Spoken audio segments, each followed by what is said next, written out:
Beep beep. Hello, dwarves. That was Rust. You're here with Drew and Rust and Show to talk about Rust winning everything. And do I mean literally everything? No. But I do mean figuratively everything. Because this is the strongest performance of a short period of time, roughly 3 months, that I'm going to say maybe anyone in Commander has, or cEDH has done, just in terms of sheer numbers. But I could be wrong there. But it's certainly up there. It's certainly really friggin' impressive. Let's get into that. Hello, Show. Hello, Rust. Say hello, and not like a car. Beep beep. I was going to say beep beep again, you motherfucker. All right, so we are Howdy. we are deeply unserious today. It seems. Oh man. Hello. Hi, buddy. Thanks for being here. So, these are Rust stats since January. We got 6 wins, 1 top 10, 2 top 16s, 45% game win rate, a 39, 25, 22, and a 64.29 conversion rate. Now, for the class, what does that mean conversion rate wise?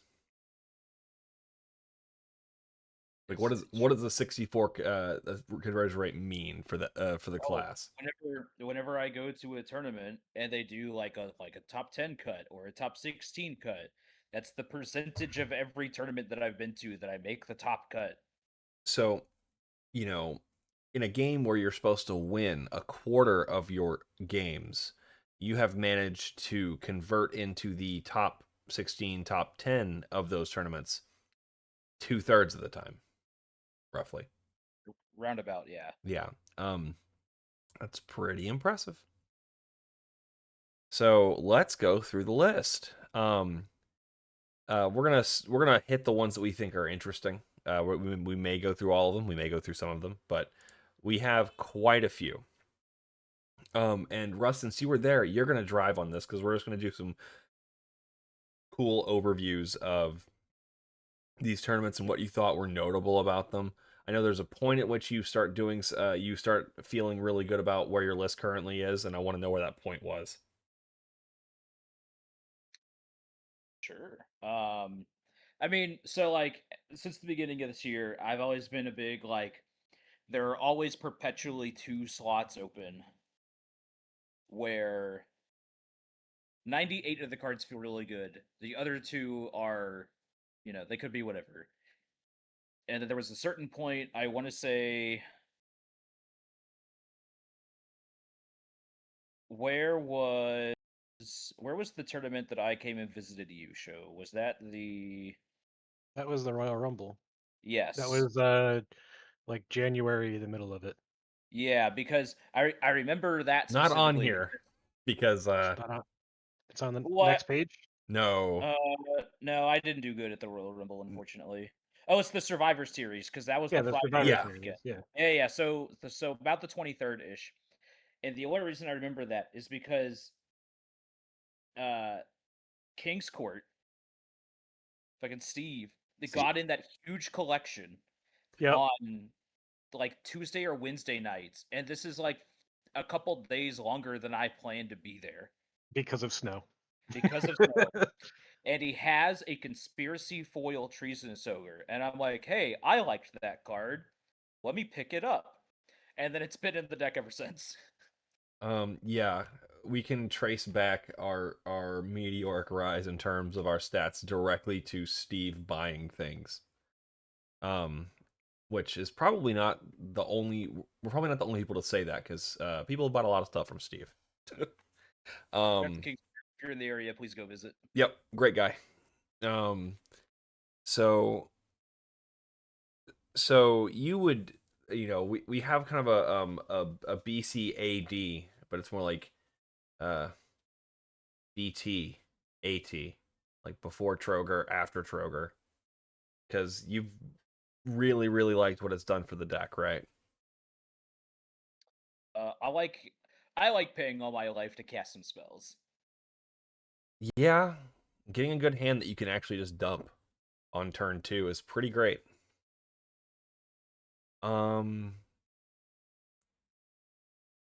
So did you play in the Survivor series with the Troger, or was that after? That is before Troger. Okay. So I guess for context, the Survivor series was like this thing that Steve was doing the Friday before the Royal Rumble, like the weekend of the day before, for people that were in the area but they didn't have anything to do. That's not 100% true. It was the guys from Colorado were like, we're going to have enough people for a gold event, and people are coming from all over for the tournament, so let's do that. So they had a Swiss only tournament where the top 8 or whatever of 5 rounds of Swiss or whatever it was, or 6 rounds of Swiss would end up with, everyone got the same amount of money regardless of first to 8th. But Right. it was a for fun event that was pretty fun. Means you I weren't there don't like until... that. Yeah, we were still there until like midnight, but Yeah. it was fun. It was also funny because Sho and I got paired together in round 1. This round didn't happen. This round didn't happen. Yeah, no, this round didn't happen. Okay. I've blocked it from my memory. Was this the pithing needle? Nope. This was me completely punting the game. Oh, right. Okay, so it didn't happen. Don't worry. We're here to talk about Yep, Rust. didn't Not about... happen. Nope. Nope. I can't tell if you're doing like a bit or if I just generally also don't remember. I remember us playing a game together. I don't remember Opposition anything. agent is the only thing I'm going to say. Opposition agent and sudden shock. That doesn't help me. I don't remember anything. Oh my goodness, he's That's gonna fine. make it. Show had Sudden Shock in hand, and then just let... That's fine. That's fine. Yeah. Yeah. All right. Moving on. Oh, Yeah, I sorry. miscounted my mana. That might have been a little loud. We'll You edit that. definitely peaked a little bit. I think my my software just literally said nah. See, whatever you were saying. So So me punting the round 1 set him up to go on a 6-win streak. right. Because his final game he actually won, but they jokingly were like, "Can we just draw?" And Rust was like, "Yeah, it doesn't change me being first, so yeah, sure." Yeah. No, like I actively had a win on the stack and nobody had anything about it, and they're just like, "Okay, we could draw now, right?" I'm like, "Sure." So this is what we call just like giving it away. And while Rust does, we'll actually talk about that for the most recent tournament because it's actually pretty interesting. But like generally, don't just give things away, kids. You earned it. Rust will do it for the lulz because he's nice. Yeah, that was the last tournament pre-Troger. Yeah. So we have 4th place at Super Scrubby Sunday. That's a local, right? That was the redemption event of the Excalibur event that was in DFW. Okay. And you did not do super well there? In the main event. In the main event, I essentially got forced into a draw. So, like, here's the thing, right? They had it to where you had to at least get 7 points to make day 2. If you didn't make 7 points, you weren't even invited back for day 2. After doing the math, so I ended it with 6 points. Because I got forced into a couple draws that I didn't want to take. But, that's just the nature of the deck at some point, right? For now. Where had I have played in day 2 with 6 points and I won both of my rounds, I still could have made top 16 how the standings shook out. So it wasn't that I didn't make top 16, it's that they didn't let me play day 2. Just to limit like throughput. Right. I guess that makes sense. Win your early games next time, and lo and behold. So let's talk about the CIQ Kilgore. Is that you're in Kilgore? That's local, right? That is Commander Invitational Qualifier the invitational qualifier. Yep. for Land Go. That for yeah. Oh, buddy, I don't remember. Hold on. I'm glad that we're doing this together because that Yeah. lets me go through and like go look at the brackets and Yeah. all that. This is obviously too much for one video to just go round by round for like 15 tournaments, but we can definitely talk about the highlights. Oh, this is the 4-hour finals pod. Right. So one of the guys, he is playing Timna Kodama, and he has stacks us the fuck out for 3 hours. Was it 3 hours or 4 hours? It was a long time. And it wasn't that way because not in like a games are going too long. Like nobody was complaining that the game was that long. We were all like, at least I was, having a fun time trying to navigate not dying. Yep. Eventually, I looked at the Kinnan player, or one of the Kinnan players, and I was like, hey, I need you to get rid of his stacks pieces. And I make the deal of like, I'm not winning, I'm just dealing with him. The Tenmo Kodama player. Mm-hmm. And then he ends up using all of his interaction to get rid of Tenmo Kodama's board. And then I make the deal of like, I'm not dealing with anybody of the Kinnan stuff. I'm not, I'll have no treasures after this, yada yada. So I do all that stuff. Because they essentially let me get to a way that I'm starting to combo. Like if I was a scummier player, I could have just put clock into play, made my infinite treasures, and then won the game. But this is kind of something that we're going to talk about a little bit later. Only a little bit. I use my infinite treasures to not lose, and then set myself in a board state where I didn't actually gain much advantage outside of like a land. Or Sure. like look over the work or something like that, and then my clock was gone and all that, and then I top decked something the next turn that let me win anyway. Okay, so it happened to work out. It just yes. Do you think now, knowing how you're like thinking about the deck, that would have played out even better for you, not just like a heart of the cards moment, like a more deterministic style of resource gaining resources through that process of unlocking and dealing with a problem? I don't think that realistically you should be expecting to get more than what he got. Like we talked about this on Dwarf Day, right? Most people aren't going to be comfortable with you getting anything, honestly. So the fact that they're allowing me to get a Great Furnace is like huge. That's true. But there is the opportunity to start a little bit higher than you expect, and then Pawn Stars, American Pickers, that shit, and work your way down to reasonable, being everyone's happy, and you've got more. It's that also takes too much time. Sorry, go ahead.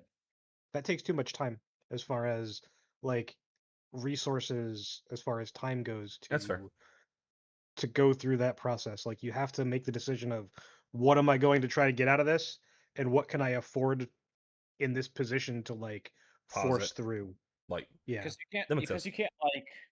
you can't just flip your deck over and be like, all right, gang, what of these pieces can I put into play for every single tutorable thing? Yeah, that's definitely fair. Can I see a elixir? Can I see a bark form? Okay, no bark form. What about a plundering? Right, I got you.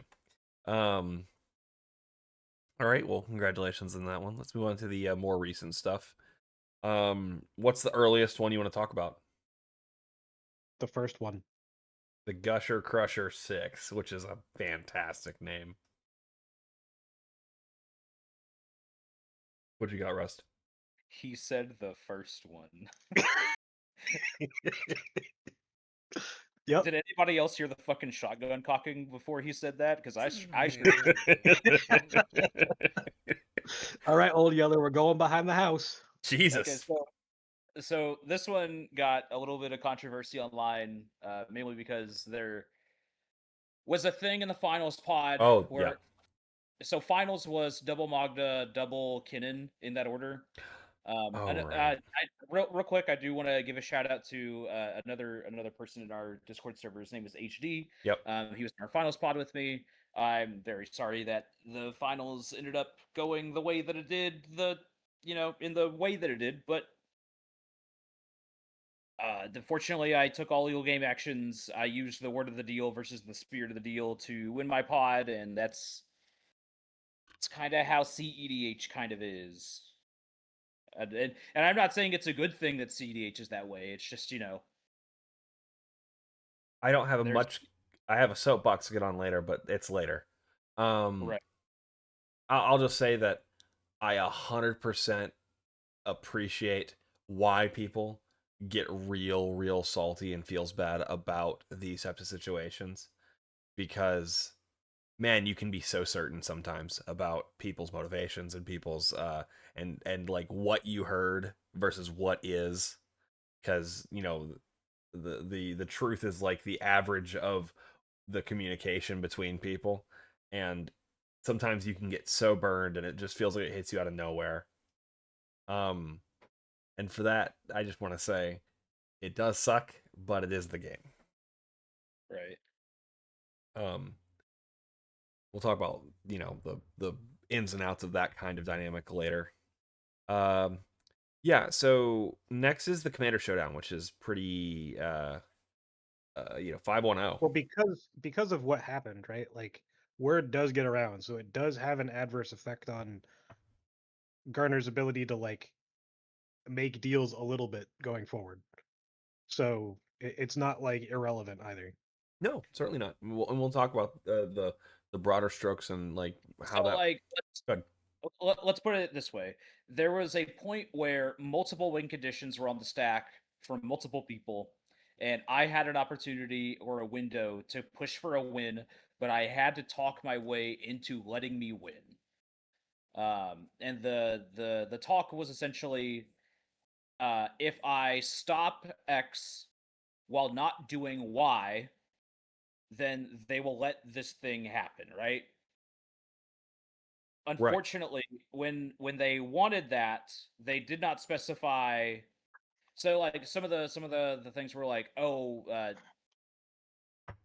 do we all get extra turns out of this? And it's like, yeah, everybody gets, nobody's dying this turn. Everybody gets another turn cycle.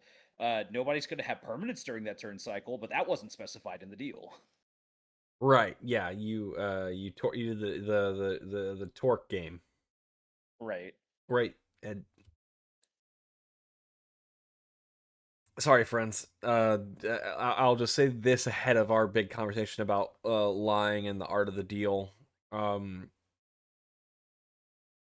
Treat your opponents like they're tricksy genie fey creatures that are purpose built to fuck you, and not in the fun way. Aw. I mean, sometimes in the fun way, but like not specifically in this situation. And Aw. and just heads up on that stuff so you don't get burned so badly. Yeah, it's like, and something that I like have thought about that too is like, I know that, and the reason I'm not apologizing for winning, I'm apologizing because it made the other players in that pod feel like they got not necessarily cheated, but like they got gotcha'd, Which I They think brings felt up it a was point scummy, that, is the best which way to I'm put not it. saying it wasn't scummy, but there does bring up a point of I how am. many times have you taken a deal with Blue Farm about not winning on their turn, and then they go Final Fortune and then win on the next turn? Like, how many times does that have to happen for you to like, kind of get into the mindset of I need to be specific here. Deals are no, code. deals are code. Why is somebody trying to make a deal if they're not trying to win? Yeah, do not vibe code your contractual obligations to your opponents and their obligations to you. Actually write that shit down and be like, airtight. Um. Anyway, let's move on to Showdown. What is it? 34? 39? 39. I'm bad at Yeah. Roman numerals. It is 39, yes. So that one was 50, like 56 people, I want to say. My one loss was to another person who I played against in top 4. I remember the semifinals game was 3 hours, and I ended up making it to finals because I was top seat, and we hit the dead man's draw, and I was still alive. What's the dead man's draw?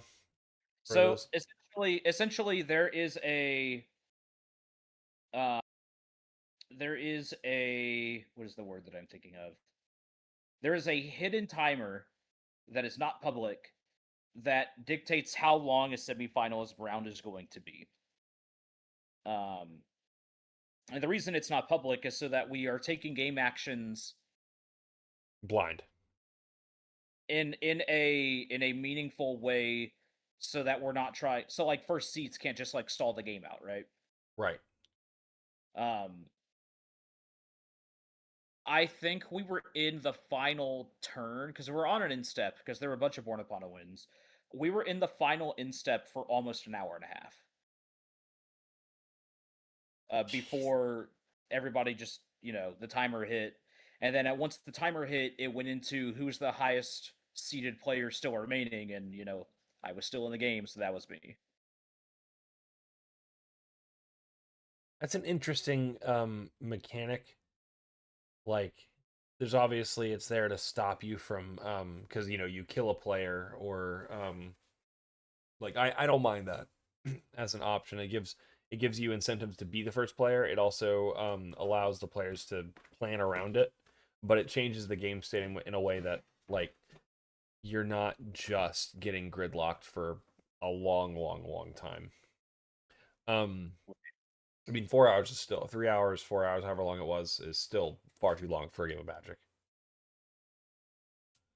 I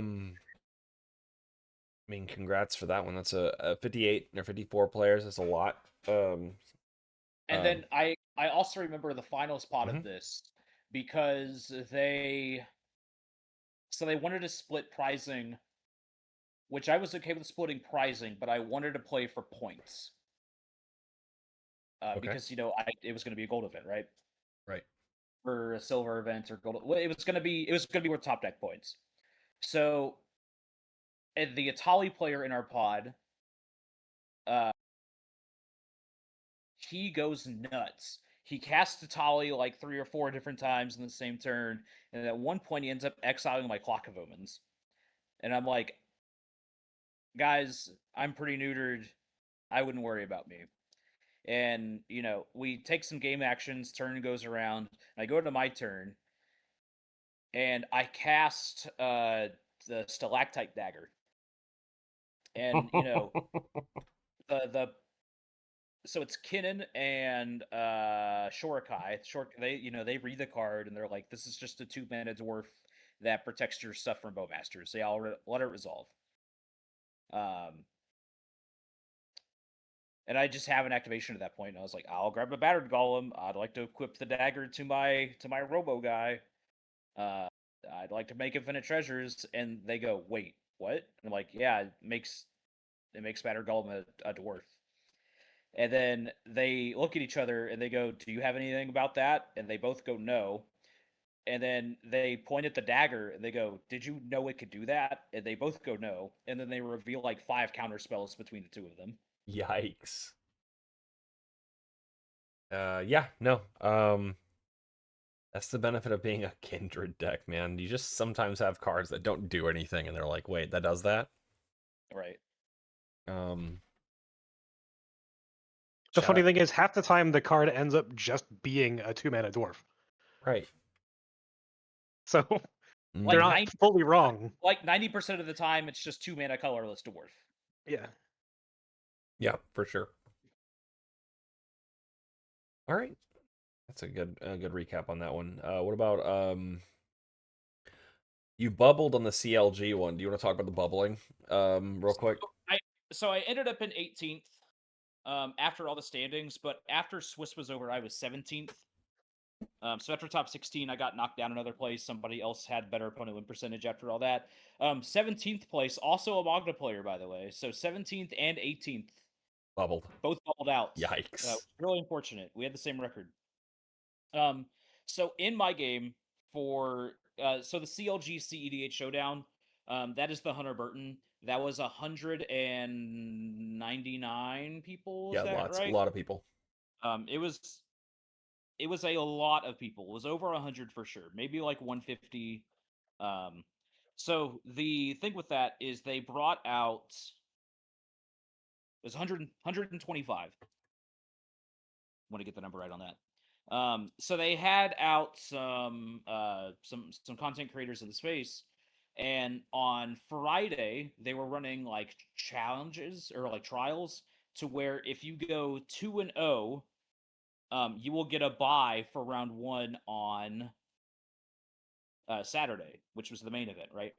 So I sign up for this trial thing on Friday, and I go 2-0. So I get a bye, but part of that second game is a Sisse player has Adreno and Vala in play. Yeah. And the wrong side player across from us is like storming off, they're gonna win the game. It's not even like non-deterministic. They just have a straight win. And I look at the Sisse player and I go, Can you deal with them? And they go, No.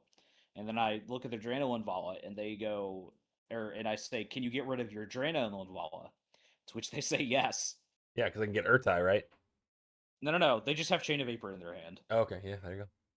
So I asked them to unsummon their Drana and Vala, and at no point they never ask me what I'm doing, what my game plan is, nothing like that. And they just go, okay. They unsummon their Drana and Vala, and I had 17 treasures in play. Cartoonish.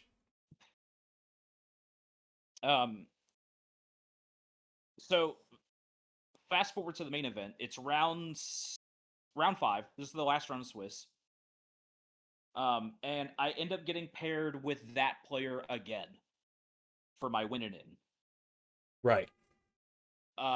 And it was at that point that when we sat down, I'm not saying she did this intentionally, but Rogthras player goes into his turn. He has Gaia's Cradle, a flipped Itlamok, a Candelabra, an Emergent Zone, and a is it Nature's Chosen, the one that lets you untap like creatures and lands, the aura. So he has a lot of resources, and Wheel of Fortune had just resolved. Okay. On his upkeep, she jumped out of priority to just cast Dismember on my commander. Okay. So like that was a pretty tough beat because obviously like the Rogthras player or Dogthras rather was like, yeah, I'm good for you killing his commander, and then I had some interaction about that.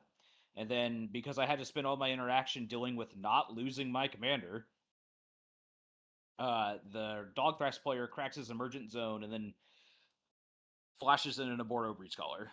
Yeah, that's unfortunate. And then we lose the game because of it. I also needed 4 other people to win their games. And then another game, a person had a deterministic win. Like he just like flat out won his game. But it was nearing overtime, like the end of the overtime extension when he was presenting it. And the head judges ruled that because the opponents hadn't accepted his shortcut of killing them in time for him to kill them, it was a draw. And them taking a draw there let all 4 of those people get in above me. Which might be the most insane judge call I've ever heard, bluntly. Which put me in 17th. Right. Which I was that might have been the worst crash out I've ever had. You were not having a good day. Yeah, that Saturday night I was having a tough time, but looking back on it now, I feel pretty good because like 125 people and he got 17th. Yeah. Considering all the wild stuff that had to happen for that to, be the case, I'm fine with that. Yeah, for sure. And you should. Anything notable about the 15th? So that is the redemption event for the Hunter Burden. Right. They have a thing where every round it's 2 rounds. If you go every round that you win, you get a random fetch land. Some of them are just regular, MH3 non-foil, Consultar non-foil. Some of them are expeditions or Odyssey foils. Like you could random some insane stuff in here, right? So every round that you win, you get a random fetch. If you go 2-0, you get put into a third game, and if you win the third game, you win a random duel. Oh wow. Yeah, it ended up being a tropical island. It was the random duel. The problem with that was I go 2-0, I get put into this third game. It was a 4-man pod that third and fourth place did not show up for. And the head judge decided that it was better to let me play a 1v1 against Tim Nadargo than it was to put 5th and 6th place into 3rd and 4th spots. Yeah. So That's not a very good matchup for us. No. yeah, 1v1. I had to 1v1 Tim Nadargo. You which just kind of like not work. see. This is why you run a vexing bobble. For that situation. I don't think that would have even done anything. No. I lost the game on like turn 2. He just had like natural double ruthless technomancer. Oh yeah. Literally nothing you're doing there. All right. I mean, I guess a quote unquote bad beat, but I would just say, tournament gonna tournament. So the R&R cards and games 7th place. That was the main event this weekend. Talk to us about that one. So that was a 44-person event. It was a cut to top 10.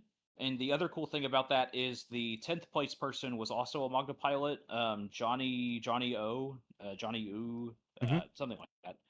And his list was very similar to mine. He's, he was.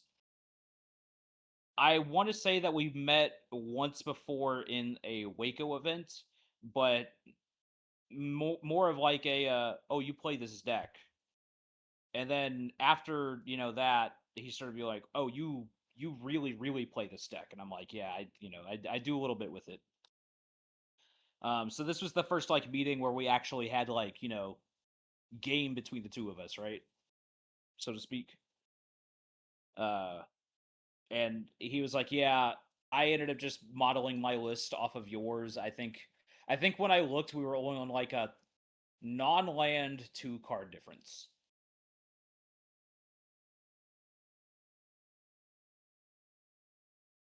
All right.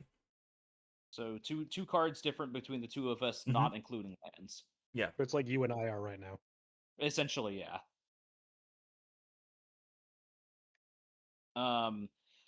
That one was also tough beats. So the seat order for that one was Ral, me, Wheeliod, Ral. And both of the Ral players didn't quite understand what Wheeliod did as a deck. Oh right. Yeah. As This if is the the name Strange was game. as if the name was not descriptive enough. Yeah, no, I was a little frustrated by this one.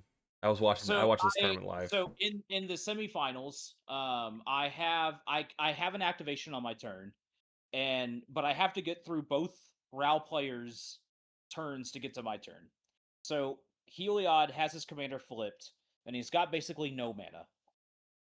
He's got like Chromox for a blue. Right. So the first Ral player goes to his turn, and he goes, "Yeah, I'm going to draw my card," and then during his draw step, the Wheeliod player flashes in a standstill. He's got no more mana left. And at that point, I make the deal with the Ral players. I was like, hey, it's going to feel really bad to just say draw go, but you need to let me get an activation to deal with the Wheeliod, or else we're just going to die as soon as the standstill breaks. And the Ral player whose turn it was says, what if I cast a Time Twister right now? And then we died with that Time Twister still on the stack. Because the Wheeliot had copied the Time Twister because they had. Because casting the Time Twister broke the standstill, Mhm. so all of his spells cost 7 less. So we flashed out a bunch of mana rocks, cast the Time Twister, and then we lost to some Hullbreaker horror loop. Yep. And then afterwards, the Rao player who cast the Time Twister was like, I don't necessarily think that was a bad action. I didn't know the deck could do that. And it's like, did the name of the deck not give away what the hell it was trying to do? Right. It's just some people are just going to try to push into literally a deck designed to counter push. Like sometimes they're just gonna do it. Right. But again, 7th out of 44, not too bad. Yeah, of course. And then the most recent one, obviously, is the Midgar Market Monthly, where you got first, and that had some interesting stuff going on. I mean, mostly in that you kind of gave away the a game, but we'll talk about why and why might be an interesting tactic in tournament play. So why don't you line that up for us? So if you look at the record, it says 402 asterisk. So earlier when we were talking about the second place at the Sunday cEDH shootout, Mm-hmm. and it says 210 asterisk, the asterisk is my finals pod was a 1v1. Mm-hmm. The asterisk at this Midgar Market event is I went 501, but I had to make a choice, right? So in one of the games that I won, and it was one of the games that was live streamed, I won the game on like turn 3, and I want to say it was the last round of Swiss. So I'm looking at this and I go, if I input a win here, we're cutting the top 16, so I don't get a bye from like a top 10 cut or like a top 13 cut. So I still have to play a semifinals game no matter what. And if I input a draw here, I'm still guaranteed to get first through fourth. Mm-hmm. So if I have to play a semifinals game and I input this as a draw, I'm still first seat in my semifinals game no matter what happens in this this outcome. And then the flip side of that is me inputting a win. There are 2 people in my pod who me inputting a win knocks them out of the top 16 cut guaranteed. Like they just do not make top 16 cut, and that, that's obviously that's bad.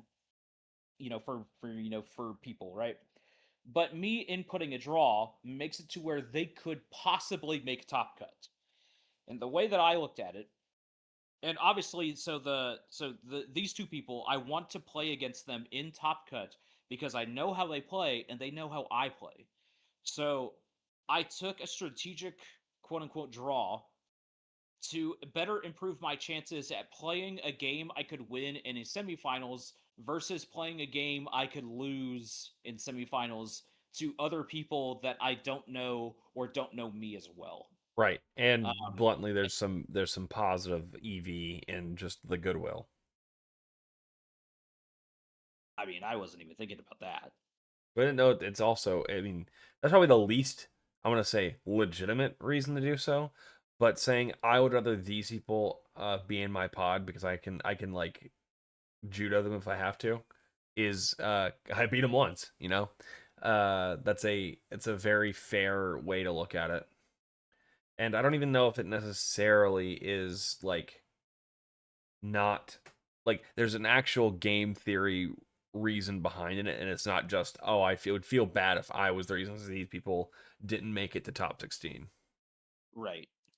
And that's kind of something that I think is really important to talk about because a lot of playing the deck the way that I do is more than the card choices that are in the 99. Sure. There's so many like tournament logistics and like minute details that go into me playing this deck at an event. Mm-hmm. Yeah, no, for sure.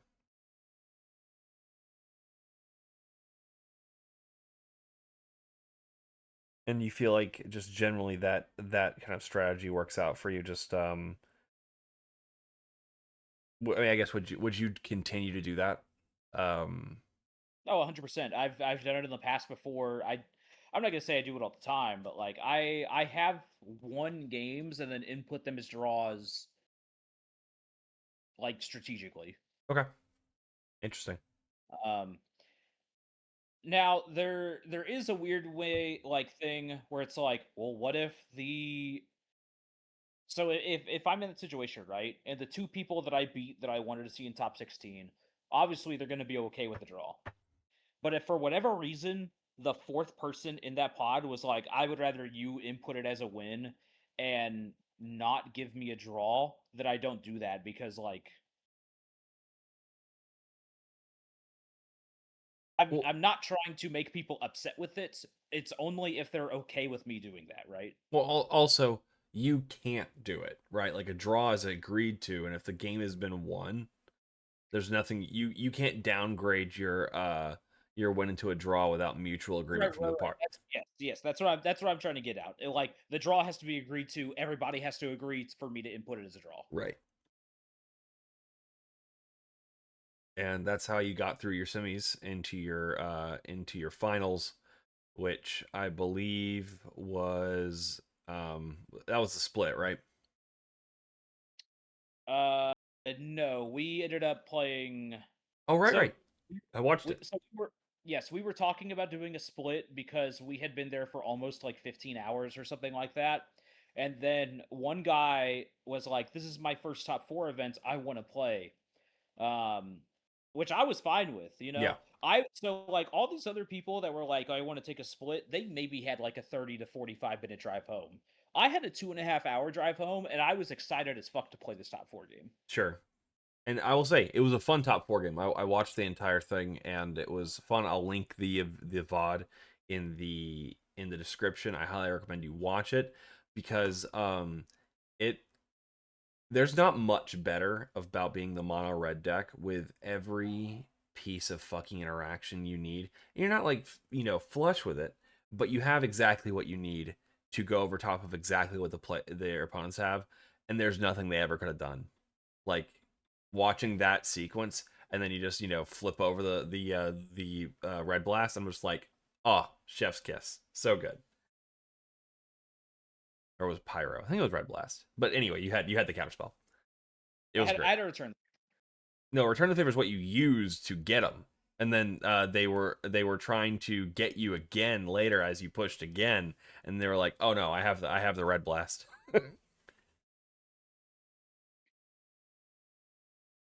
Uh, I never had a counter spell. You certainly did. I did not. Okay, so I think at some point I did like flip over a card, and it was like the last card in my hand is a red blast. Yes. But that wasn't actually true. It was a Dwarven Blood Boiler. Oh, okay. I just, making a funny haha, being like, oh my god, he's got it all. But like double bottle cap blast with an uncounterable commander on my next turn just won me the game anyway. Why So didn't they counter the base card with? Why did they choose to counter the other spell with offer instead of just hitting your bottle cap blast to rob you of like 8 treasures? so the reason they did that is because bottle cap blast is basically going to resolve no matter what. Um, the reason I say that is because the Scion of the Ur Dragon player has a Bowmaster, but he's got no mana for it. So the the blue farm player has Dark Ritual Necropotence in his hand. So he can Dark Rit Necro for, a million cards to like essentially stop me, right? Like force me into a draw, Yeah. or, just flat out win the game. Mm-hmm. Uh so he uses his offer to Bowmaster me because it gets them under their turn cycle, versus me having my commander and at least one activation up no matter like already. Yeah, that's fair because the double bottle cap was the win, and actually a little bit of gravy on top of that. So yeah, I guess that means that you kind of were going to have it if they didn't deal with your board as well. It was tough for them. I do recommend watching it because the watching them, very much a Omni Man situation. Look at the what they have to go to mimic a fraction of our power, right? Mono red deck. Yeah, a literal mono red deck. Yeah, exactly. All right, that's I guess our rounds, our tournaments. It was definitely fun to watch the last one. I don't watch a lot of cEDH live, and that was fun to watch. So let's get into the deck tech stuff. We've talked a little bit about this over Dwarf Day, but there's always more to say, and there's always new nuggets of wisdom to glean.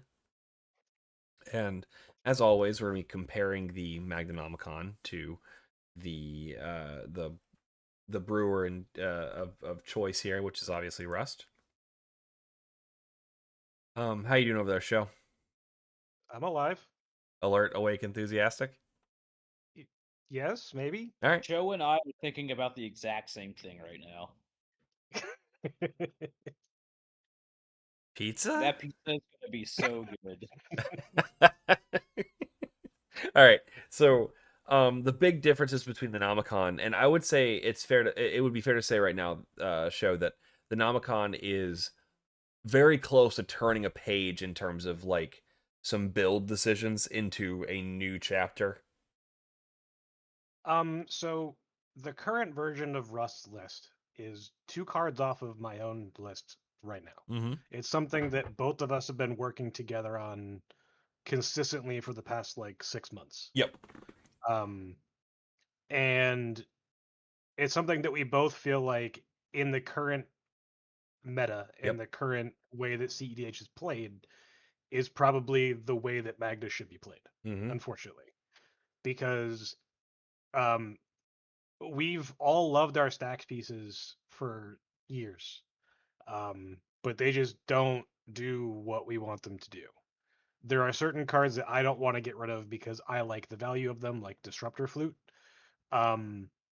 But there's a lot of value in the rest of the suite of cards that have gone in as far as making the deck turbo slanted, I Mm-hmm. guess is the best way to put it, or as Rust puts it. Um, and that's sort of where we excel. We want to be either winning second and having the board state to be able to do that based on our mulligans, or we want to be able to push first in a pod where we know that we can get away with it. Yep. Makes perfect sense.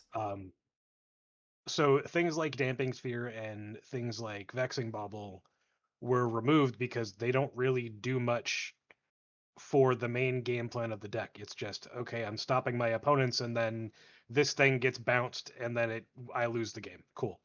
And that's the most common thing that happened with Godpharaoh statue, like why that was taken out of the Magdanomicon. Vexing Bubble does have a lot of value, but as we've moved on to using Elixir again, which we'll talk about a little bit, Yep. having a draw loop in our deck doesn't really matter. So the One Ring and Vexing Bubble kind of they're not necessary for win conditions at all. Yeah. The One Ring does almost nothing for us as far as unless it comes out and you're drawing like 4+ cards with it, you're probably not winning the game because of it. And usually you're in a bad position when you're playing it anyway because you're playing a One Ring on like turn 3 as opposed to like Winning the game. setting your board up to win the game. Yeah. Um, There are many, many, so many better 4-drops.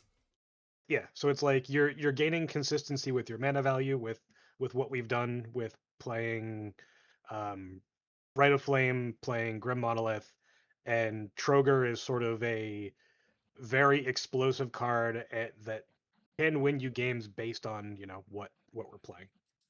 Yeah. But yeah. So let's just break those like broad points down into a little bit more bite-sized chunks. And I know Sure. there'll be a lot of two-headed two-headed people here because you're both of one mind in a lot of these things. But you mentioned that we are basically off of draw loops entirely, and they're not necessary to do what we want to do to win the game. We can't really get locked down in a way that we have to have it, and or they are so seldom that it's not worth the card quality dip, and the other cards do more things. Legion Extruder obviously is a card that has a lot of, I'm going to say, minor to moderate bennies going for it. On top of the fact that it has a way to win the game pretty easily with cards we were already going to run. Was there anything else other than just that it is incidental damage? It technically is incidental beats. It removes Graf's Cage, and the sculpting steel loop just makes it do the thing that we want basically any other like enabler card to do to win the game. So like the important thing to note is that for probably the past year and a half, I've made it very abundantly clear that we do not need to draw loop to win the game. Yeah. Before Peter Parker's camera and before other things, we could just play a Roaming Throne, copy a Roaming Throne, put Maskwood into play, win with just Bark Form and Twin Shot Sniper. You didn't need to cast a card. You didn't need to draw your deck. The drawing your deck part makes things complicated, and there's a point of contention that people have where like, I want the easy win. I want to play, the dragon that pings people, or I want to play Reckless Fireweaver, or do this or do that to like simplify things. And draw looping was part of the reason why it wasn't simple. And it wasn't like a very easy to explain loop in some cases. Yeah. So we didn't need to do it. We had 2 or 3 other lines at the time that we could still win without it, and I was a proponent of doing those things as opposed to drawing your deck. Yeah, Twin Shot was always my go-to at that point. Right. So Legion Extruder does help you with a bunch of things, and then in conjunction with Elixir of Immortality, gives you a win through an opponent's Grafdigger's Cage. Yep. So that's an important thing. Is that when you're going off of the One Ring, you do not have a way to draw into removal for your opponent's Grafdigger's Cage. Yep. And while Grafdigger's Cage isn't super popular, there are enough Esper good stuff decks that do play it. Yep. So you will see it every so often, and it's coming up more and more because it is the one stacks piece that just puts every deck in the dirt. But yeah, like Legion Extruder just has a bunch of little upsides, and a bunch of little upsides for 2 mana is, very good. Now that we're playing the Stalactite Dagger, being able to get rid of a Mana Vault, turn that into a Golem that can then be equipped, and then be your Robo Dwarf, is something that not a lot of people think of. Having 2 toughness removal through Grafdigger's Cage is also pretty good because it's single target. There's just so many little things that the card just does too much to not play, I guess, in my opinion. It's funny that so Elixir helps with our own wins through opposing Grafdigger's Cages, right? But the main reason that it's in my list is because one day Sho comes up to me and he goes, "How do you win the game at instant speed if your Barkform Harvester like gets exiled or is stuck in your hand?" And keep in mind, at the time you were not playing any of the like Chaos Warp effects, right? I was playing none of them. So that's why I was like, you don't have an answer. So yeah, so that was important. I looked through my deck and I'm like, there is not a. I can make it really fucking miserable for my opponents, but I can't physically win the game right then. And Elixir also solves that problem. Yeah. And for those of you that didn't, who were listening that haven't watched the Dwarf Day, go back and watch it. We had a good conversation about Elixir and how it solves some very particular forced draw situations. If you're good enough at politicking. There are a lot of little upsides with Elixir as well, but they're mostly board state dependent and I guess politically dependent. But it also unlocks that game, that it unlocks you in that situation where you you need bark form to do the thing, and you don't have it. Also, just a quick note: happy anniversary to Legion Extruder being in my deck. So the reason I know this is because I put Legion Extruder in my deck March 15th, 2025, which was the Hunter Burton 2025. Uh-huh. And it has not left the deck since. Yeah, whenever someone says, "Can I just play grinding?" I'm just like, "You can, but that would be wrong." I mean, it's not wrong, right? But there's a reason why I moved onto Legion Extruders because of all the little upsides. Right. The grinding station was there because it solved a problem for players that were uncomfortable with a lot of different ways that you could win based on certain things being gone. Like if Yeah. you didn't have Roaming Throne, you couldn't do the Pinnacle Monk stuff. Mm-hmm. So if you know, it also helped you through opponents' Grafdigger's cage, not Grafdigger's cages, like blind obedience effects, and Mm-hmm. got rid of your own Grafdigger's cage and stuff like that. So it did a lot, Mm-hmm. which was why it was there. But Legion Extruder does most of that stuff. And if you need to tutor for, an answer to blind obedience, Batter Golem's going to be the answer anyway. Yep. So unless there's also a Grafdigger's cage in play, like the actual use cases for grinding station isn't quite as high Yep. as you might hope. All right. Well, I think we've plumbed that one, at least relative to how much deep we want to get into it. Otherwise, we mostly just talked about up above. We talked about how silver bullets are too slow, and we want to go fast, especially when two of these cards goes into the third, and then you just dump your hand and win the game. Yeah, so if you're gonna play only one of these, I was gonna say it's probably Grid Monolith, but man, just like Treason Soger has just been like the card of the year. That's good. So something that I want to talk about as far as like why I'm playing fast mana over like Dampy Sphere, Pithing Needle, Disruptor Flute type things is because there's a concession in a playstyle to where if an opponent looks at you and you're like, hey, you need to use your tutor to go get Disruptor Flute so we don't die to this thing. Can you go do that? Then if that opponent has interaction, but they're just wanting to be greedy and don't want to use it, they're forcing you to use your tutor, right? Mm-hmm. If you just don't have access to those things like flat out, cool. You better use your interaction because Lord knows I don't have anything for it. I am playing Greedy Dwarf.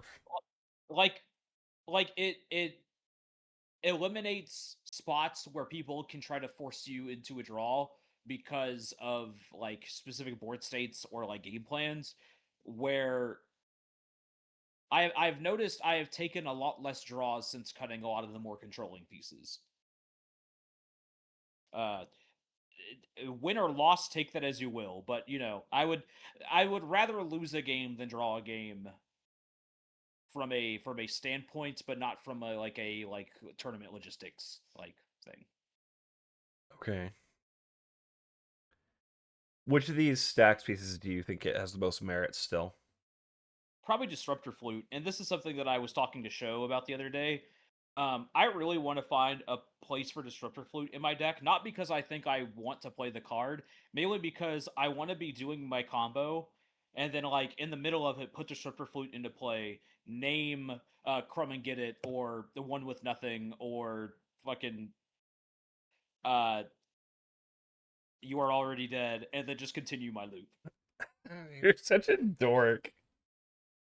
I want it to name funny ways that my opponents know that they're dead. I would find it hard not to name Borborygmus every single time. The funniest one that I thought of was I kill two opponents. I let one of the opponents get to like lethal burn damage on the stack, and then I put Disruptor Flute into play, name my commander, and then just let them die. That's really funny. It's like turning around backwards at the end of Mario Kart and then reversing in. So Drew gets it. Drew gets me. being realistic, though, of the three pieces, Disruptor Flute solves the most problems. I agree. And the fact that you can make things cost 3 more, we don't have a lot of ways to stop things like food chain wins. Yeah. So being able to, with Squee on the stack, be like, tutor for Disruptor Flute, name Squee the Immoral, you no longer get to make mana. Mm-hmm. Congratulations. Like, Damping Sphere does that eventually, but, like, the decks that Damping Sphere is supposed to help the most with, being Rogsai and Dog Thrust. Thrasios decks, Yeah. like, Thrasios decks in general just make so much mana even without Cradle at points, where Damping Sphere is just one of those things that is an annoyance, and if you're having to tutor it, you're probably drawing that game more than you are winning it. Yeah. So it's like, why not just Disruptor Flute name Thrasios, and that, Yep. then they need an answer for Disruptor Flute. Mm-hmm. Yeah, the fact that it's got flash, just I think is all the difference. Yeah. And also, like, with the game plan of a speedier variant of the build, you don't want to be taking turn 2 off to play your Damping Sphere. Yeah. You don't want to be putting a wanna be- Damping Sphere out turn 1.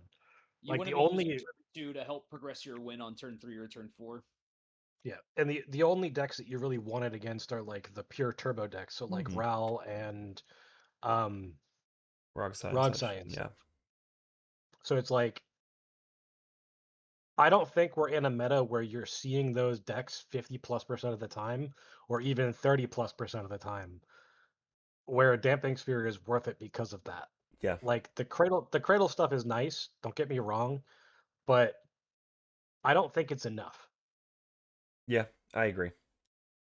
And I think Pithing Needle is just too tempo negative, and you just lose the having to be proactive game.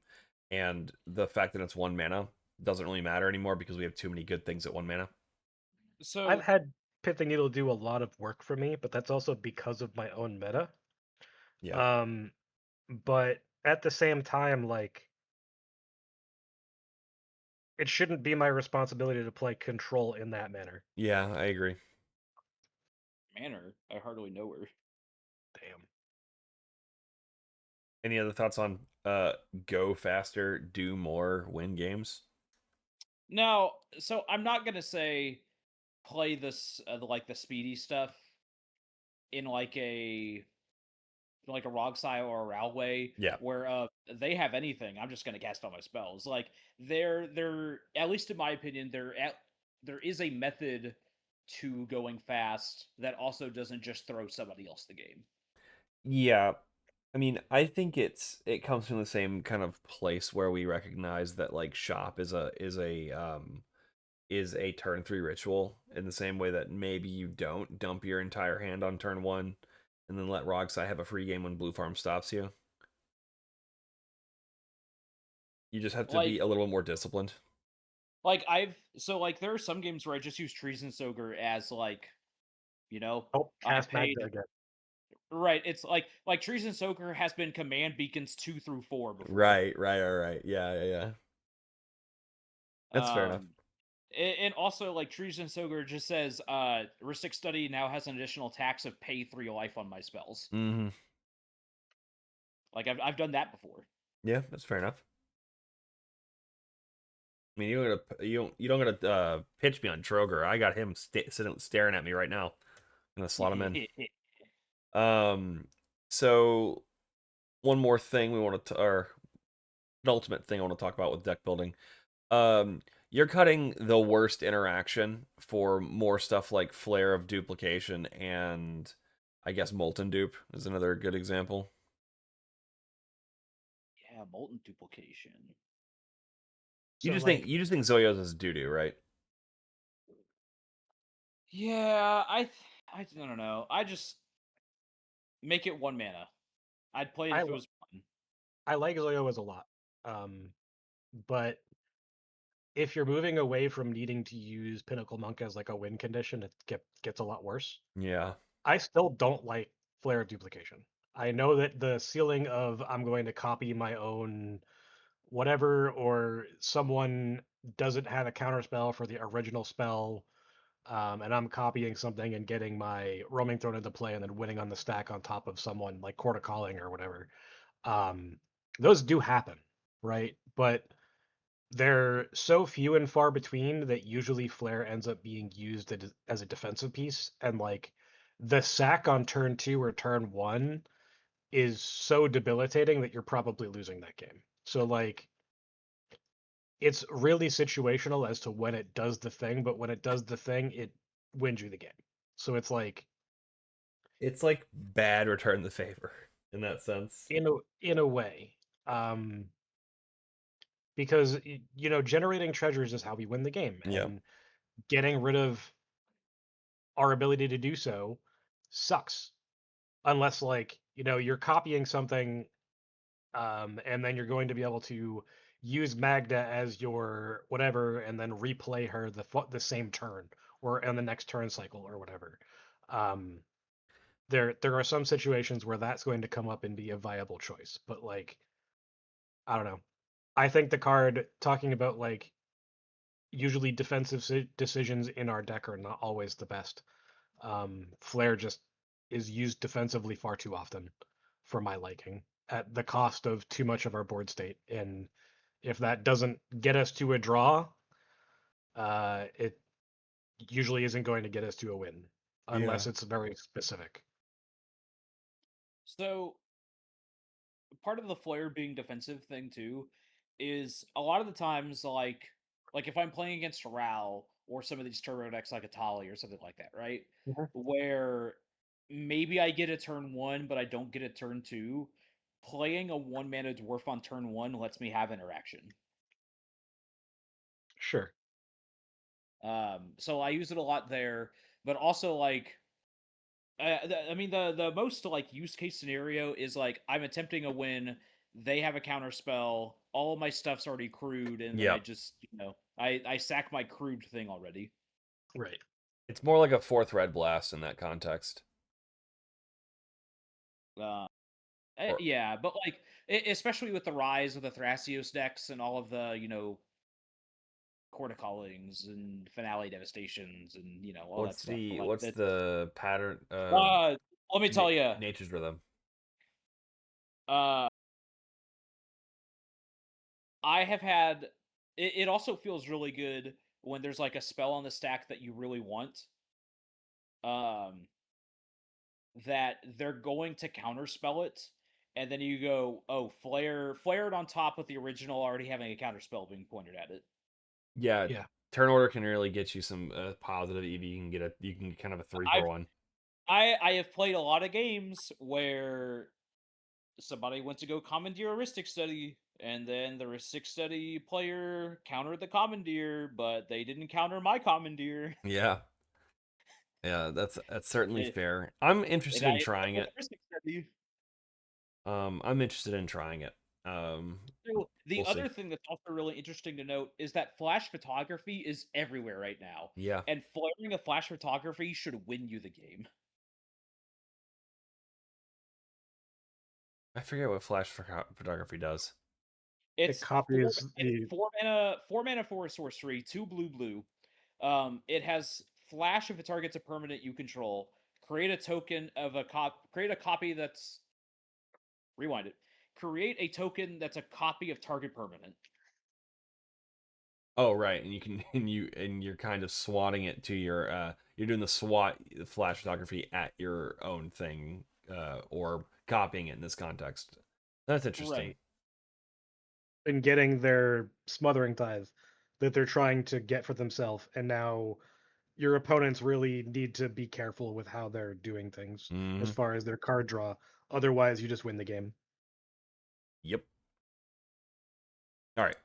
Last segment of the deck tech is, or the deck list differences between old Magdanomicon and current Rush Show list is the introduction of lower to the ground Robo Dwarves and vehicles, and the moving away from the 3 CMC the 3 CMC Robo Dwarves specifically.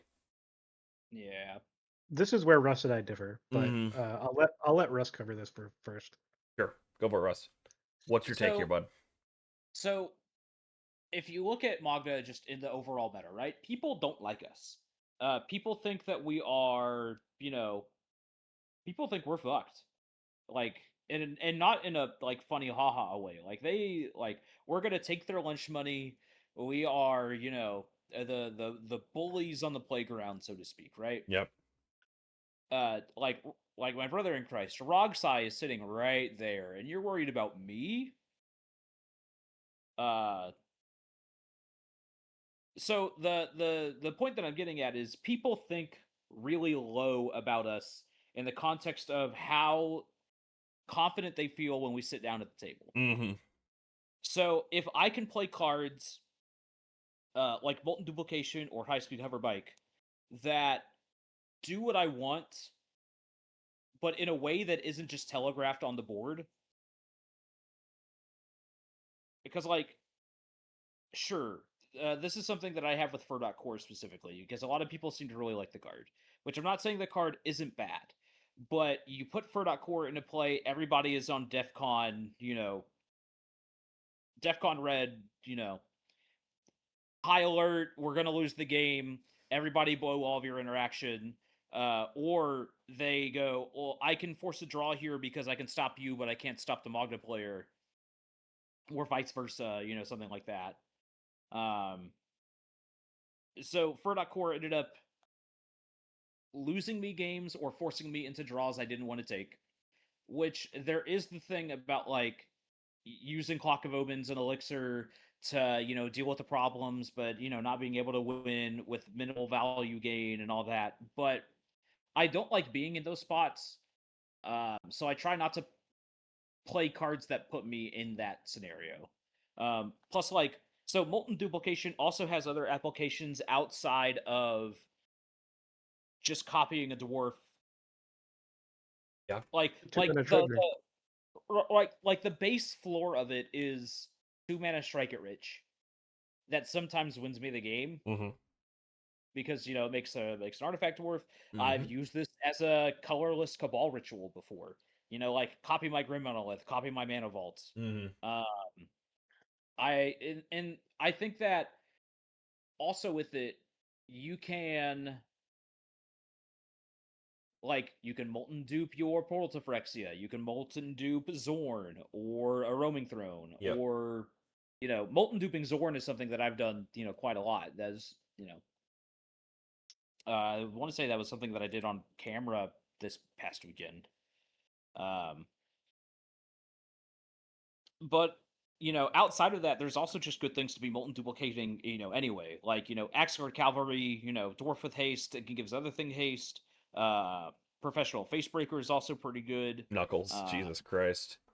I mean, so Knuckles. Oh wait, no, it Legends. doesn't. Yeah, legendary. Never mind. Yep.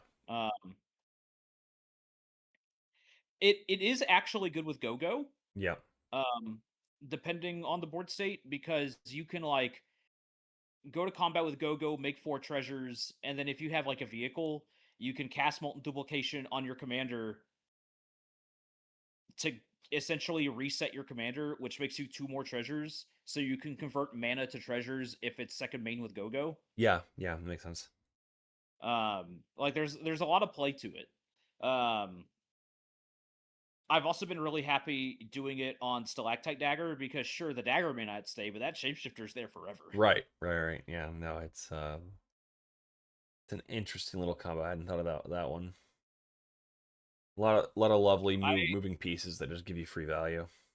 Right. I don't know. Because so when you look at my deck list too, also, I'm not playing Adaptive, not playing Furdock. As far as the artifact dwarves go, it's just Barkform Harvester, Metallic Mimic, Roaming Throne, Universal Automaton, and 3-Tree Mascot. Mm-hmm. And as of those, Barkform Harvester is my combo piece. I can't cut that. Mm-hmm. Roaming Throne is the best dwarf in the deck. I can't cut that. Yep. Universal Automaton is tutorable by too many things. I can't cut that. Yep. Three Tree Mascot is actually huge because since we're on a high amount of Grim Monolith and Mana Vault and City Traders and everything like that, it Filtering lets is me surprisingly good, yeah. the filtering of colorless mana into colored mana is insanely relevant. It's like actually so crazy, it's not even funny.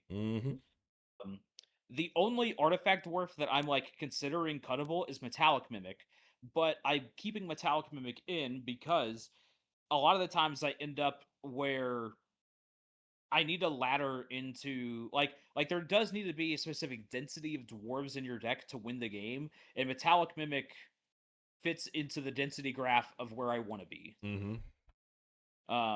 So like, and part of that is because Molten Duplication, Bottle Cap Blast. Like there are other ways that I'm playing the game where I'm making treasures outside of like that specific thing. As far as like a lot of my wins are from when people think they know what's going on, and then I play, I cast a spell from my hand that's actually going to let me win the game now and not next turn. Right. And that's kind of how I like to play it. Is to get them a little bit. Adaptive is by far our worst dwarf, especially like even though Bowmaster is still common, it is being cut more and more. Because people just understand that playing it into Heuristic is just board control and it's not being used to like hit people in the face, right? So like unless they know that they need it for board control in their meta, it's getting cut in a lot of decks. So like if you're playing in the blue farm mirror or whatever, OBM is not as strong as it is against a Magda or a Rogthras, right? So it's having the sort of thing that would happen before with Dreadeth Magistrate, where people were cutting that. And there's good reasons to keep both of those cards, and there's good reasons to cut both of those cards. And it really just depends on how people want to take the deck, and people want to speed things up. OBM doesn't speed things up. So, it's something that people are playing less of, which is good for us. But the main upside of adaptive is it puts us out of Bowmaster ping. And while that's powerful, I don't think that that's worth 3 CMC. On the flip side, to me, Furdok Core fits the slot of Relic of Legends, where you choose between I want to have mana available or I want a card that reads win the game. And that's up to you what you value more. Rust likes the value of Relic of Legends, whereas I like Furdok Core, even though the political downsides are there. But high speed hoverbike has, it's always been good for us. And the faster that we want to go, the more that we would like to have the density for vehicles, because if it gets past turn, 4, we're not getting attacks in the current meta. So like, yeah. I agree. But Molten Duplication for me has also been performing well. Much to his dismay. Yeah, much to my dismay. There's a lot of cards that like are to my dismay. Like Knuckles was to both of our dismay, right? It sure fucking was. But like realistically, you just have to accept that some cards are going to be better than you expected, and Molten Duplication has been that. It's been the thing that like there's nothing better than like convincing people to use their force of will or whatever when you know that you have Molten Duplication in your hand, you can push next turn.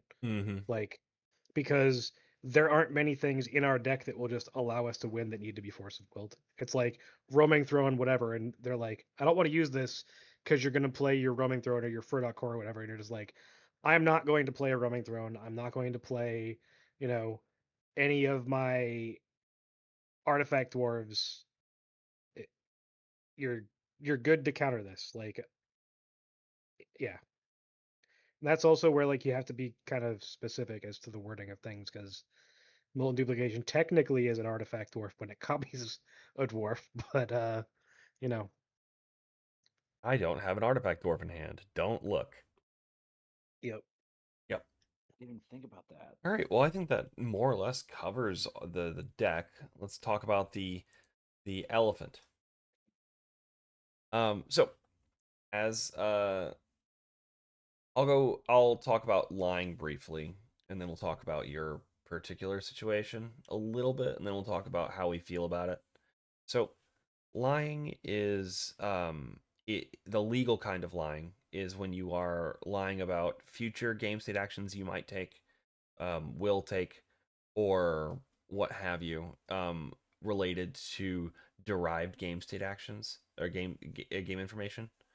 You are obviously not allowed to lie about literal open information, but you can lie about hidden information all day long. It's my perspective that lying, there's not really a moral quandary here. It's a game with hidden information, therefore utilizing omission and out falsehoods to gain value over your opponent when everyone's trying to win a game using omissions, right? Is fine. It's fine. It's amoral. It's not a good or a bad thing. It's just a tool in the tool belt that one may or may not use. And for me, personally, I think there are people that probably need to come to terms with that it's a legal thing, and it doesn't make a person a bad person for lying at a table. Um, there's also the situation, the like meta game, like there's also the metagame aspect of if this person becomes known to be a liar, their deal making estimated value goes a lot down by a lot, or it should, if the regulars in their area or the tournament scene can tell, hey, X player just pushes for wins after making deals whether they would not. Some people think that the correct option is to name and shame, and go out in social media and make stinks in places. And I think that's probably an effective way of making lying less valuable as a strategy.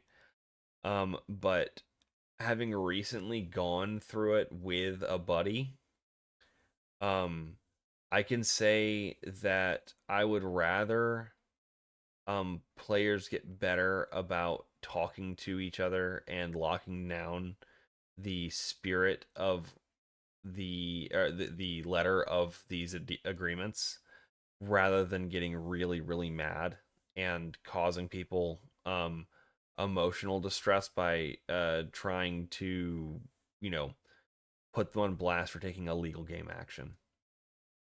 Like, that's my perspective. And I don't think, a lying forward cEDH meta is like fun to play in, but that's why I want people to get better at dismantling the tools that liars use to make deals in very tricksy ways, um and to demystify a lot of the gray area, such that people are taken for rides a little less often and feel and have those bad beats a little less often, and it's less of, oh, I thought they were saying this but they were saying this, and it's more, oh, this person just lied to me. And that's the only thing that people are really getting upset about. I know other people disagree about like the morals of lying in this card game. But that's my perspective. I want maximal, like, cutthroatiness at the table and like a lot of um hugs in the community. So I would rather we sort this out and everyone get on the same page about like what's a good and what's a bad, so that people aren't swinging mud outside of the game where it can actually hurt people's feelings and like cause distress. The other thing too is like for me specifically, I don't get upset when people lie. I get more upset at myself because I played the game sloppily in a way to where I let that happen. For the record, I don't think you have the control of whether someone lies. You have the control of how tightly you're going to um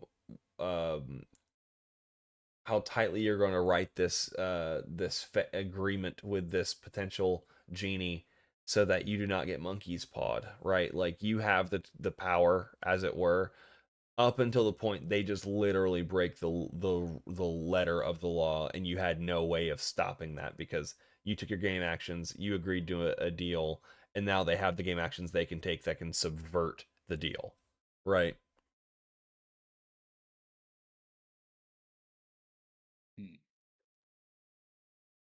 There's not much that you can do, right? But No. like realistically, the idea is that you want to put yourself in position and you want the table to put themselves in a position where that's not a choice the opponent can make.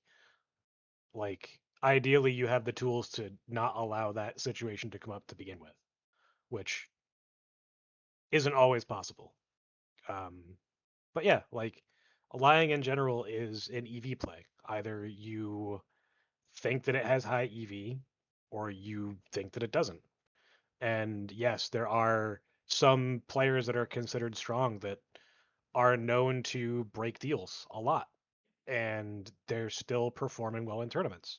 So clearly, whether you want to name it lying or whatever, um, it seems to work well for them. So if you're doing it all the time and you're known to be a liar, it's going to be a lot harder to like make deals with people. But Yeah. like if you're doing it every so often, it's going to be harder to make deals with you, but sometimes, people might not have a choice but to try. Yep. And if you're known to just lie every single time, there's no chance for you to really have that happen. Yeah. So there is going to be negative consequences for you lying to your opponents. People are going to talk, people are going to, you know, not make deals with you. And especially as Magda, deals are very important, Yep. and as long as the deals are done by, the letter of the deal rather than spirit of the deal, um, that's the most important thing to us, because if you don't have wiggle room, you're kind of up shit's creek a lot of the time. Because if you're like, I don't want to say that we need to be deceptive um, with things, but sometimes you do need to word things in a specific way that gives you an out. I'm gonna And be every single deck uses that. yeah, every single deck uses that. Other decks have to use it less, obviously. I'll say. Right. And this is Like, Rust talking about, Blue Farm saying, I'm not going to win on this turn, and then casting Final Fortune. Right. right. Like, that's So I'll try to like frame this slightly differently to maybe like I don't know, like defang the ouchie that is like the L word. Um we look at like over explaining and shutting the fuck up as two very useful tools that we can utilize, right? If a player is about to make a mistake that is going to benefit you and you Let just them make it. what's that? Let them make Right. it. But if there's a player that's going to make a mistake that you notice and you've practiced your skills about like of explaining cause and effect in an agreeable, proactive, and friendly way, you're going to one earn yourself positive political EV just by not letting the table punt on accident. Um, and two, you're not going to let the person that just shuts the fuck up and lets the mistake happen get you because you're not letting the other player um get you. Is it less honest to just let mistakes happen? No.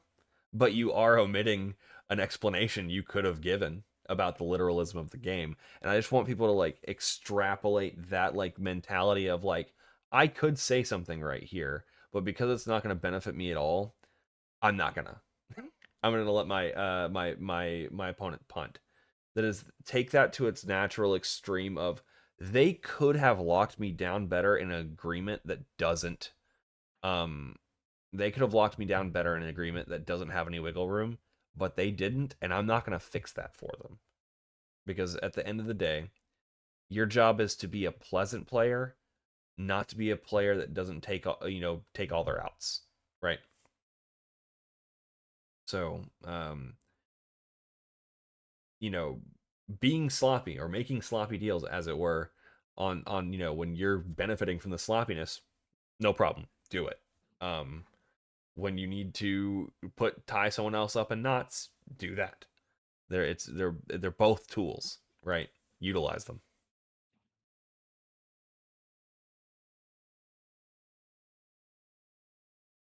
But if they are a buddy, make sure that they're not going to put you on blast on Discord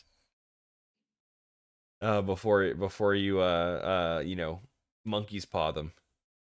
Rust.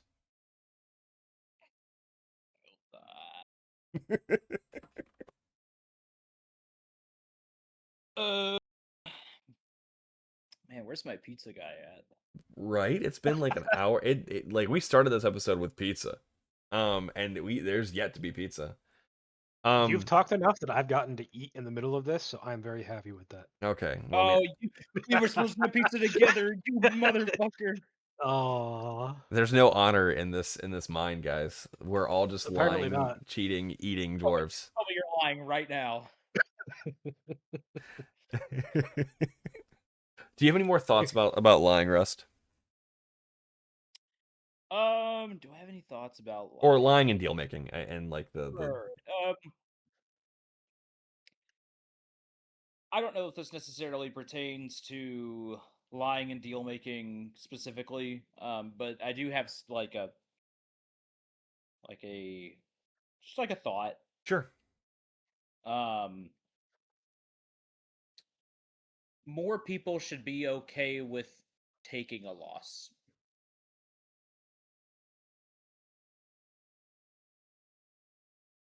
You mean like pushing in a situation where it might come up your way?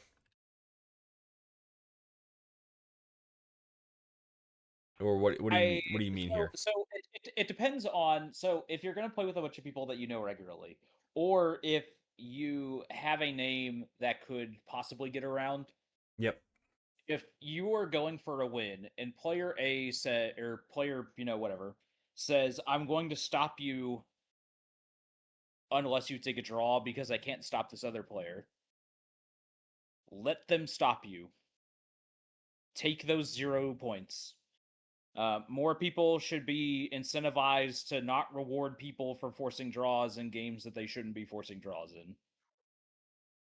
Yeah, especially if you feel like it's not like a grinded up game where it's literally just like coin flipping on who has the last piece of interaction. Right. I totally agree, and this is another moment to plug the Elixir reset opportunities in the in the new Magdanomicon or the upcoming Magdanomicon, the current list that Joe and Rust are playing. That you don't need Elixir.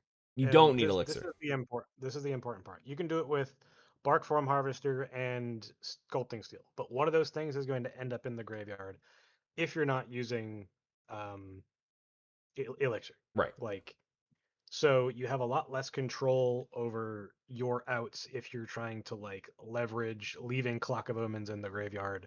If you don't have access to, your Sculpting Steel, it can be a lot more difficult to actually win the game because usually they're used as part of like a ladder line with Roaming Throne, right? So like getting rid of your Bark Form Harvester also takes you off of your main instant speed win. So Yep. if you don't have your backup stuff like using the Pinnacle Monk things that, Rust has taken out of his list, um, then it becomes a lot harder to like talk yourself into doing that. Yep. But if you are on those other pieces, like the Magdanomicon currently is, there's no reason that you can't do, you know, the same thing without Elixir. But Elixir just solves a bunch of problems, and it's funnily enough less dead than the One Ring in a lot of cases. Somehow. Yeah, and especially the funny thing with Troger is you Yeah. can pay two mana and net life. Yeah, 1.3 So mana or something like that, right? yeah, Those so not dead. Something I no. didn't mention earlier, made me think about Pinnacle, is that for those of you that are like, oh, can we switch over to Diamond now that we're off of Zoyos and Chaos Warp? No, don't do it. Diamond's bad. Diamond bad. In a monocolor deck with no card draw, Diamond is never going to be Yeah. good. MDFCs are still good for Pyro and Chrome Mox. Chromox. Thank you. Yeah. So do it that way. Don't ditch them. But yeah, so we're use your tools to avoid draws because we're so good at getting them. We can get them so effortlessly, so often. Um, you know, dare to dream, right? Just like uh, and That is the important part of that tech is Because being of able the to. way that my deck's built, I have to fucking fight for my draws. that is true. When you take things out that normally people are scared of, or normally they're like, this is going to allow us to draw the game or whatever, like, well, now they can't rely on you to do that, and they have to do it their damn self. And if they can't And do it, also, then there's another thing of like, if your opponent's like on the flip side of, because I brought up earlier that I don't take draws because people don't force me to use my interaction. If I'm going to lose the game flat out 100%, but we accept a draw because somebody thinks I have something that stops them, just take the draw. Don't let them know that you don't have that. Yeah. Once again, the variance in Magda deck building is positive EV for practically everyone. I've rarely found that people, someone thinking I having something ever works out against my favor, right? Like they if they are correct, we can strategize. If they're incorrect, I can strategize, Uh and Right. make positive plays around that. So that's my general thought there. I agree with the general thrust to that.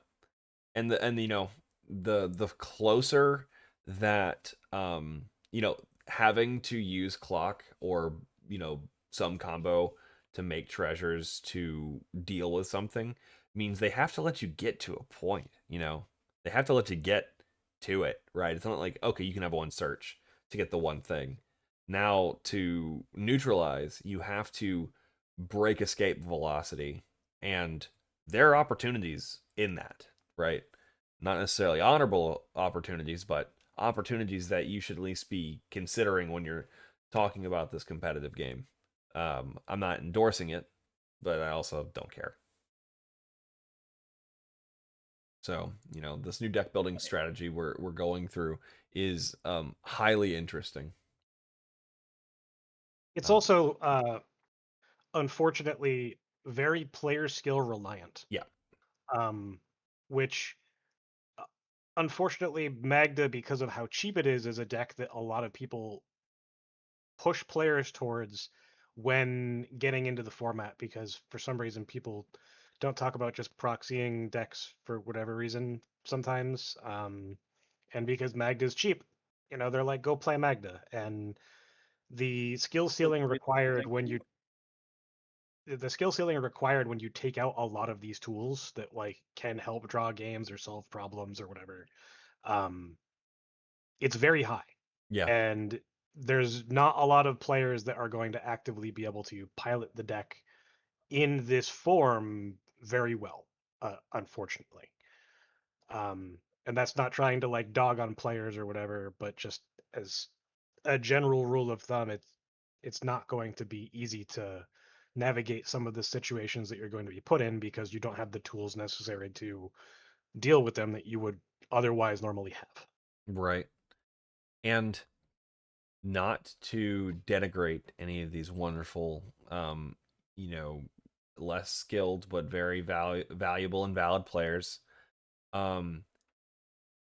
My recommendation, as someone who is not a fantastic pilot, is do the hard thing, do the more complicated thing, but technically higher EV thing every single time, and you will get better at it. You will get Right. better at, making political plays that cost you 0 cards if you try, right? You will get better at playing without crutch cards if you try. And while it's not as always fun, especially the learning the learning curve, like it's so gratifying, and you get to win more, right? Like there's probably going to be a dip, right? But then you're getting positive EV, maybe 3 or 5 percentage points, but like 3 or 5 percentage points over your career is, possibly dozens and dozens of games, right? Um, so my recommendation is do the tough stuff, push yourself to be better, wear the ankle weights, and eventually you'll get to take them off. Yeah. I I think mean, it's also important to note that if you are playing a game with the express intention of trying to practice for tournaments, right? You need to be playing as though you were playing in a tournament. And what I mean by that is sometimes people will be like, "Hey, I want to get practice for this thing on Saturday," and we'll sit down to play a game, and then they keep just an unkeepable opening hand, right? And it's like, why did you keep this hand? And they go, well, if I top deck this thing, the hand is really good. And I'm like, okay, it's round 4 in Swiss. It's your winning, and do you keep this hand? And they go, no. And it's like, okay, then we didn't play a tournament game of Magic just now. Right. And that goes for playing with no takes backs outside of the political ones, like no actual game state violations / rollbacks for funsies, right? None of that. Playing with It's like, so entanglements, stuff like that. something that I can kind of like give an indicator on is if you watched any of the games, or rather the finals game that I played on the Strictly Competitive channel. At one point, I make infinite treasures, and then nobody is showing open mana. And if the person is showing open mana, they have revealed their hand, so I know it's in it, right? So like my wins are protected. I don't need to do anything extra. But you still hear me say, make infinite treasures, put an activation on the stack, hold priority, put more activations on the stack. Yep. Every time. Because it's good practice, because the one time that you don't do it, you're gonna get got. Someone's gonna like sudden spoiling your ass or something. it's trick mind or specifically. just trick bind. Yeah. And it's not even regarding like to that specific thing of like, oh, I got trick bind once, but it's like the little minute like gameplay decisions that you can take of like they don't seem like it's going to be relevant. But if you do them every single time, the time that it is relevant will be, worth doing it for. Yep. Right. You will have your force field built up and not even notice that you didn't let anything through. Right. It'll just It's have like been. when people are Mhm. when people are making you play it out. If you're running Godpharaoh statue, always tutor that out first. If you're playing Damping Sphere, tutor that out. Like don't give your opponents free ability to interact if they think that they have an out. Like post infinite treasures you shouldn't lose, right? But people are going to try something, and if you're taken off by them trying something, it can mess with you. And Yep. I mean, because like this kind of goes into like a deck building philosophy that Sho and I have been talking about a lot, where I'm of the opinion that it doesn't matter how difficult or how long the combo or win condition takes to execute. Mhm. If it wins the game right now on the spot after doing it, I'm going to do it. Yep. Like I'm not going to be set up in a spot where it's like, well, I could just tutor this one thing into play and then wait until the next person's upkeep or something like that. It's like, why am I giving my opponents more time to find more outs or ways to screw me when I could just kill them right now? Or tournament organizers, to be completely honest. Right. Because that seems to be more the issue than actual turns. Yeah. Unfortunately, sorry, buddy. Didn't mean to bring that back up, but it immediately jumped in my mind. It's like, oh yeah. I think that's a lot of good like truthisms and like just generally solid advice. And I totally forgot my final slide where I asked people about tips and what would you tell every Magda pilot and all that good stuff. Totally forgot to include Well, it. good thing we've been talking about that. Yeah, no, absolutely. We've done kind of our normal outro, just about a matter of habit, which is nice. So I did wanted to say congratulations again, Bunny. It's been a truly Herculean run, and I doubt it's gonna stop. I don't know. I mean, Strixhaven. It is so funny because there's a group of like 6 people that independently, like they didn't talk to each other about this, that they keep saying, I have the unemployment buff. That is unironically something that I've thought, but it is not nice to say. So, I think it's funny. I think it's really funny. no, yeah, absolutely. I'll go to an event and then it's like, hey, I top 16 to this 60 player event, and they're like, he can't keep getting away with it.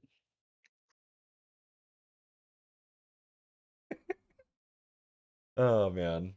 Well, thank you both for being part of this conversation, and I hope you enjoy your circular calzone.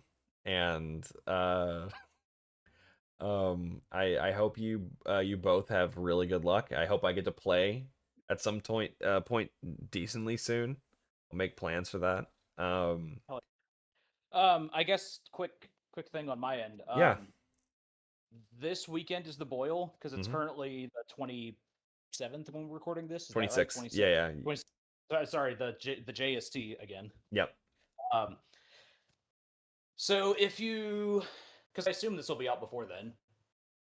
Yeah, I should be putting it out tonight. Okay, cool. Yeah, if you see me at the boil, say hi. I like talking.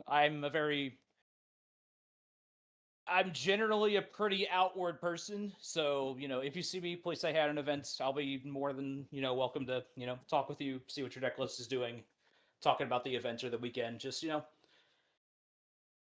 come say hi. Yeah, he is a good Dwarven ambassador. All right. You will notice by the fish skin boots and the black felt hat. Yeah. This man. Watch out for his beard. He lies through it sometimes. True. Yeah. Oh, and with that, I will thank all the dwarves for listening and those outside of the mine. Have an excellent weekend and good luck at your respective tournaments. Be nice to your dwarves. Bye-bye.